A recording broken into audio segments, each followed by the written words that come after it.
Scopper Gaban ni-reveal na kay Zoro yung pagkakaroon niya ng Conqueror Saki. Bali nagumpisa nga itong chapter 1152 sa Underworld. Ipinakita nga na naghahanda ng umakyat papunta sa Sunworld itong grupo nila Harudin. Hanggang sa nagsalita nga si Chopper na magpapaiwan daw muna siya sa Underworld. Since kailangan pa nga daw ng tulong netong si Gaban dahil sa mga natamo netong sugat. Which is pumayag naman si Luffy. At dito bigla na ngang kinausap ni Gaban si Luffy. Sinabi nga niya na hindi daw invincible ang mga Holy Knights. Kailangan nga lang daw isa puso ni Luffy yung paggamit niya ng Conqueror Saki. Nung marinig nga ito ni Luffy mas lalo pa siyang na-motivate na talunin ang mga Holy Knights. Dagdag pa nga niya na ililigtas raw niya si Colon at yung iba pa. Hanggang sa bigla ngang sumingit itong si Loki at sinabing mas may experience daw siya sa labanan. Kaya naman ni-request nga niya kay Harudin na pakawalan na daw siya neto. Pero matigas ngang ni-refuse ni Harudin itong kahilingan ni Loki. Mabalik nga ay Gaban bigla nga niyang ni-reveal na hindi lang daw si Luffy ang may kakayanan na gumamit ng Conqueror Saki sa grupo niya. Nung marinig nga ito ni Sanji agad siyang lumapit kay Gaban at tinanong kung siya daw ba yung tinutukoy neto. Pero hindi nga pinansin ni Gaban si Sanji. Instead bigla niyang tinuro itong si Zoro. Nung marinig nga ito ni Zoro bigla siyang na-confuse at napatanong bigla kung totoo bang kaya niya nang gumamit ng Conqueror Saki. Bali kinumpirma nga ni Luffy na totoo itong sinasabi ni Gaban. Lagi nga daw naglilik yung Conqueror Saki ni Zoro nang hindi niya nalalaman. Dagdag pa nga ni Gaban na nakakamangha daw dahil yung Conqueror Saki daw mas malakas kung alam at nare-recognize lang ito ng mismong user. Kaya naman tinanong nga ni Gaban si Zoro kung kaya daw ba netong suportahan yung captain niyang si Luffy. Nung marinig nga ito ni Sanji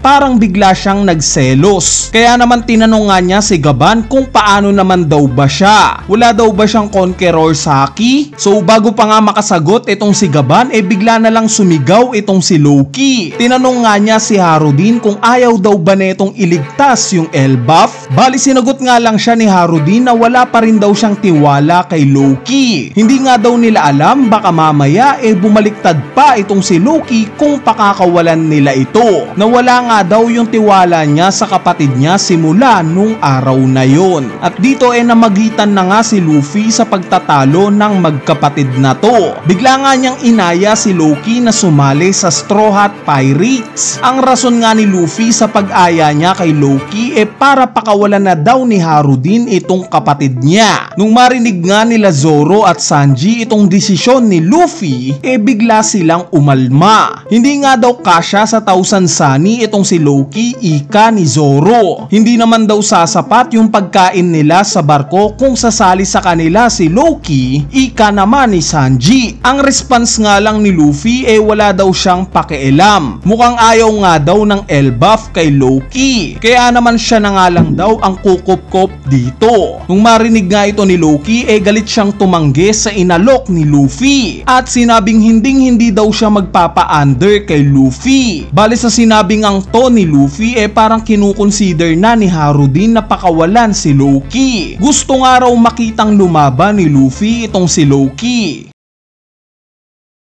Sa sumunod na panel naman ipinakita ngang paalis na itong grupo nila Road. Nilinaw nga ulit ni Harudin kay Luffy na hindi daw talaga niya magagawang pakawalan itong kapatid niya. Hanggang sa nakialam na nga itong si Gaban at sinabing pakawalan na daw ni Harudin itong si Loki. Nung marinig nga ito ni Harudin para siyang na high blood at dinescribe niya kung ano yung mga ginawang kasamaan netong si Loki. 14 years ago nga daw minurder ni Loki ang 113 na giant soldiers sa Castillo. Kabilang nga daw dito yung tatay nila. Kaya naman deserve nga daw ni Loki ang makulong ng habang buhay.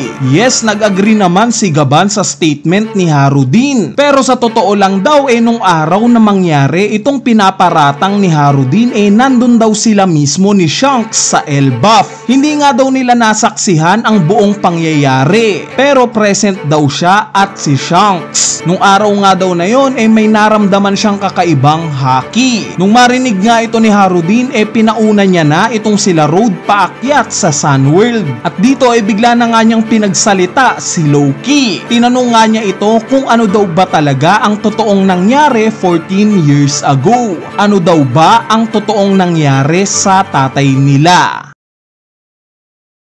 Bali nag-umpisa na ngang magkwento itong si Loki. Nagkaroon na nga ng flashback 14 years ago. Nag-umpisa nga itong flashback sa pag-a-announce ng pagdating nila Loki at Harul sa kastilyo. Sa araw nga na to mukhang may meeting na magaganap. Ipinakita nga yung pagkasuklam ni Loki sa tatay niyang si King Herald dahil sa pagbenta daw neto ng kaluluwa niya sa world government. Once na malaman nga daw niya sa meeting na to na aalyansa ang Elbaf sa world government tututol daw siya dito dahil wala nga daw tiwala itong si Loki sa world government since sila nga daw ang pumatay kay Rax D. Sebek. Hindi nga rin sang-ayon itong si Loki sa pagpapalaki ng bagong henerasyon ng Elbaf sa mga giants na hindi nila tinuturuang lumaban hanggang sa nakarating na nga sila sa chamber ni King Herald. Dali-dali ngang pumasok itong si Loki dahil sa naririnig niya. Pero sa pagbukas nga niya ng pinto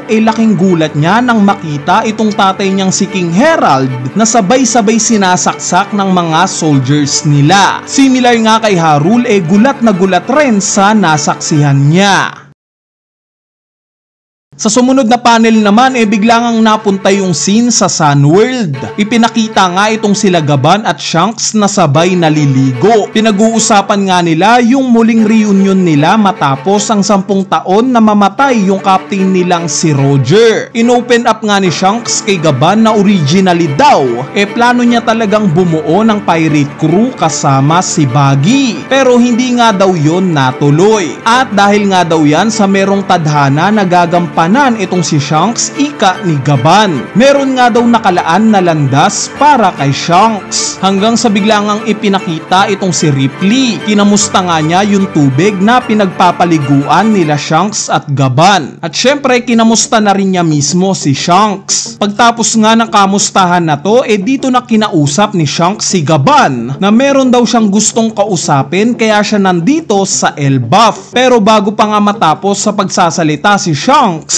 bigla na namang nabalik yung panel sa kastilyo. Ipinakita nga yung kalunos-lunos na nangyaring massacre sa kastilyo na to. Kasabay nga nito yung pagbabanggit ng narrator na sa araw daw na to nawala ang buhay ni King Herald. Ipinakita nga rin na merong tumuhog sa ulo ni Harul gamit ang espada. At bigla na lang may misteryosong karakter ang ipinakitang gustong kuhain ang legendary devil fruit ng Elbaf. Itong devil fruit nga na to yung pinagpapasapasahan ng mga hari ng Elbaf kada henerasyon. At sa huling panel nga ng chapter na to nagpakita ulit ng flashback. Pero this time nga 109 years ago naman yung scene na to. Ipinapakita nga sa era na to kung gaano kinakatakutan ang mga giants ng Elbaf. Ipinakita nga sila Brogy at Dory kung gaano kasuperior sa pagiging mga pirata nila. Ipinakita rin itong batang-bata na si King Herald na sobrang similar sa appearance ni Loki. Nagwawala nga siya. At gaya kay Loki kitang-kita rin yung pagkabayolente netong si King Herald. At dito na nga nagtatapos itong chapter 1152. Anyway, as usual, sa susunod na video natin, pag-uusapan natin at i-analyze yung mga pangyayari sa chapter na to. Kaabang-abang nga yung analysis video natin. Since dito nga natin pag-uusapan yung patungkol kay King Herald, yung patungkol sa tunay na nangyari 14 years ago, at syempre yung patungkol sa tato na nakita natin kay Shanks. Bali sana nga na-enjoy nyo itong chapter 1152. So yun lang, peace!